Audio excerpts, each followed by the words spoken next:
চলতি বছরের ডিসেম্বর থেকে আগামী বছরের মার্চের মধ্যেই নির্বাচন হবে জানিয়েছেন প্রধান উপদেষ্টা ড মোহাম্মদ ইউনূস। আন্তর্জাতিক গণমাধ্যম বিবিসিকে দেয়া সাক্ষাৎকারে তিনি এমনটাই জানিয়েছেন। তবে ভোটে আওয়ামী লীগ অংশ নিতে পারবে কিনা সে বিষয়ে সিদ্ধান্ত দেবে নির্বাচন কমিশন। দিল্লির সাথে সুসম্পর্কের জন্য ঢাকা আগ্রহী হলেও সংবেদনশীল নানা ইস্যুতে বাংলাদেশ সম্পর্কে ভারত মিথ্যাচার করছে বলে জানান প্রফেসর ইউনূস। চলে আসুন পূর্বাচল ভ্যালিতে। ইতিমধ্যেই naval officers housing society NOHS plot কিনেছে পূর্বাচল ভ্যালিতে। Purbachal valley, a concern of city made group. অন্তর্বর্তী সরকারের প্রধান উপদেষ্টা ড মোহাম্মদ ইউনূসের সাথে সাক্ষাৎকারটি বৃহস্পতিবার প্রচার করে আন্তর্জাতিক গণমাধ্যম বিবিসি। নির্বাচন, আইন শৃঙ্খলা পরিস্থিতি, ভারতের সাথে সম্পর্ক সহ নানা ইস্যুতে কথা বলেন প্রধান উপদেষ্টা। We are not an ideal country, an ideal city that suddenly we made. It's a continuum of the country that we inherited, country that was running for many, many years. So it takes time to install that fear and install that discipline to make things happen. We take the collapsed country into order, into some discipline, some kind of policy, some kind of hope. This is what we are trying to do. এ সময় নির্বাচন নিয়ে প্রশ্ন করা হয় প্রধান উপদেষ্টাকে।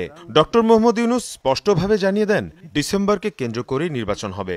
I made it very clear that if reforms can be done as quickly as we wish, December will be time that we will hold election. এ সময় আওয়ামী লীগের ভোটে অংশগ্রহণ প্রসঙ্গে জানতে চাইলে প্রধান উপদেষ্টা বলেন, বিষয়টি সম্পূর্ণভাবে নির্ভর করছে নির্বাচন কমিশনের উপর।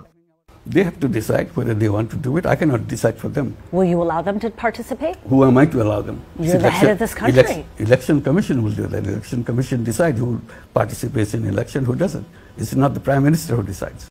দিল্লি ইস্যুতে ড ইউনূস বলেন, ভারতের সাথে সম্পর্ক উন্নয়নে বাংলাদেশ আগ্রহী, তবে সংবেদনশীল নানা ইস্যুতে বাংলাদেশ সম্পর্কে মিথ্যাচার করে চলেছে Bharat.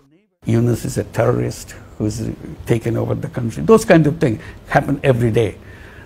That is not part of our relationship between India and Bangladesh. This is just a destruction. We are distracted, the whole world is distracted from that. So that's what makes it uncomfortable. That doesn't mean our relationship with India has any impact on that. It's an excellent relationship, we continue to do it. They are a good business partner with us.